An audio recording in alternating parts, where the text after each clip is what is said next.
महापुरुषों प्यार से कहिए धन निरंकार जी। महापुरुषों, सतगुरु की कृपा और आप सभी के आशीर्वाद से दास एक बार पुनः इस चैनल के माध्यम से आपके श्री चरणों में उपस्थित है। दास जैसे अक्सर कहता है कि हम तो सिर्फ अपनी ही बातें करते हैं। किस ज्ञान लेने के बाद सतगुरु की कृपा से जो मेरे जीवन में बदलाव आया, सतगुरु ने जो मेरे जीवन में, मेरी जिंदगी में जो करामातें की, जो उपकार किया मेरे ऊपर, जिसके लिए जमी कागज की बन जाए समंदर रोशनाई का, तो किस्सा लिख नहीं सकता कभी इसकी खुदाई का। इसकी बिरत जो है, इसका जो उपकार है, इसे हम जुबान से बयां नहीं कर सकते, इसे हम किसी कागज पे नहीं लिख सकते। चाहे संसार के जितने भी समुद्र हैं सबकी रोशनाई बना ली जाए, जितने भी वनस्पतियां हैं सबके कलम बना लिए जाए, फिर भी सतगुरु की महिमा कोई लिख नहीं सकता है।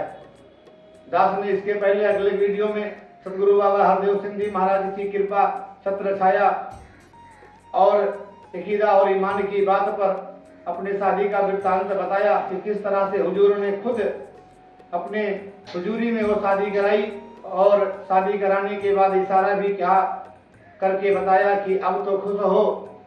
शादी के बाद कुछ ऐसा संजोग बना कि दास सपत्नी के गांव चला गया।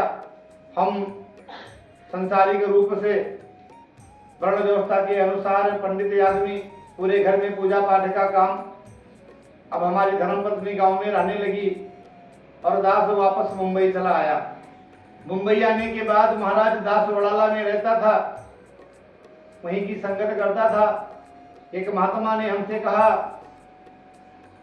कि आप सेवा दल में हो जाओ। इधर हमारी धर्मपत्नी ने भी हमसे कहा कि अभी दासी पहले सेवा दल में थी, अभी मैं गांव में आ गई हूं, तो आप सेवा दल में हो जाइए। तो जब दो लोगों ने एक ही बात को कहा तो दास ने उस महात्मा के चरणों में अरदास की कि सेवा दल का लाभ क्या होता है, हम तो पंडित आदमी हैं, बूढ़ा गणित लगाते हैं, लाभ की बातें सोचते हैं कि किस चीज में लाभ है। तो हमने कहा कि सेवा दल बनने से लाभ क्या है। तो महात्मा ने सहज में कह दिया कि सेवा दल सतगुरु की प्राण है। सेवा दल की वर्दी से सतगुरु के चरणों में नजदीक से धन निरंकार होता है।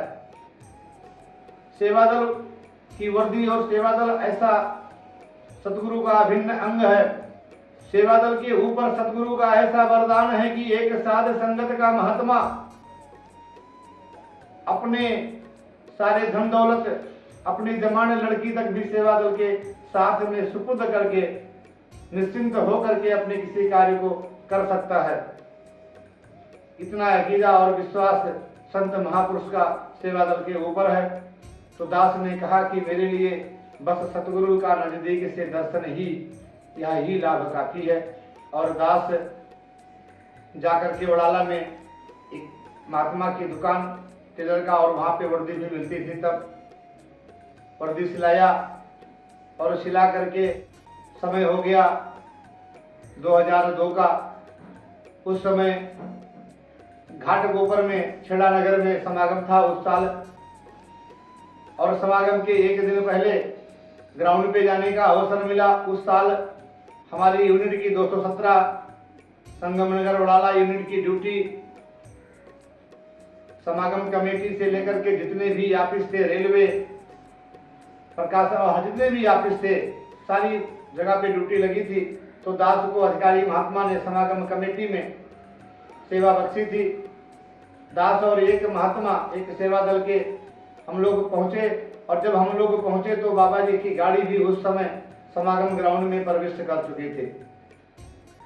कमेटी ऑफिस के अंदर तमाम गणमान्य महात्मा के पूरे परिवार सतगुरु के स्वागत के लिए, सत्कार करने के लिए वो बुके लेकर के, हार लेकर के, अपनी श्रद्धा लेकर के बैठे थे कि सतगुरु बाबा हरदेव सिंह जी महाराज अभी समागम कमेटी के अंदर आएंगे। दास इस बात का जिक्र कर रहा है। अक्सर महात्मा कहते हैं कि वृथा न जाए देव ऋषभानी।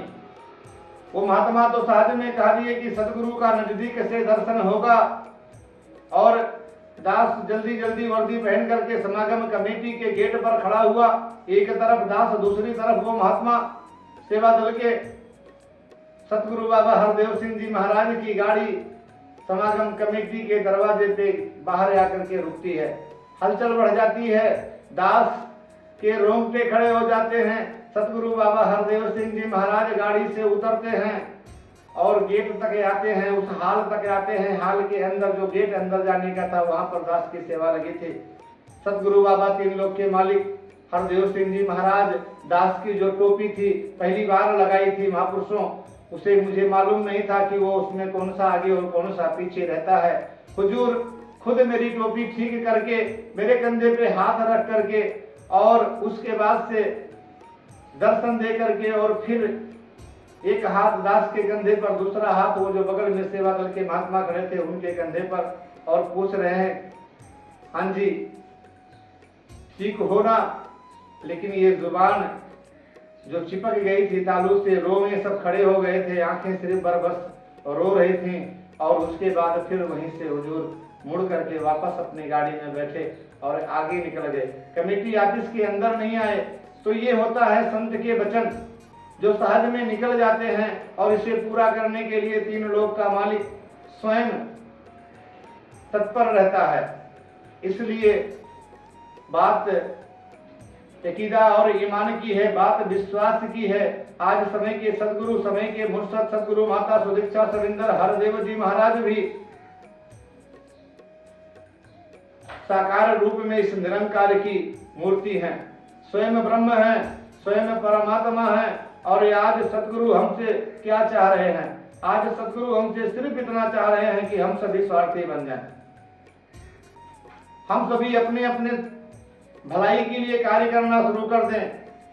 भलाई किसमें है? महात्मा कहते हैं कोई तन दुखी, कोई मन दुखी, कोई धन से रहत उदास, थोड़ा थोड़ा सब दुखी, सुखी राम के दास। मेरी भलाई इसी में है कि मैं राम का दास बन जाऊं।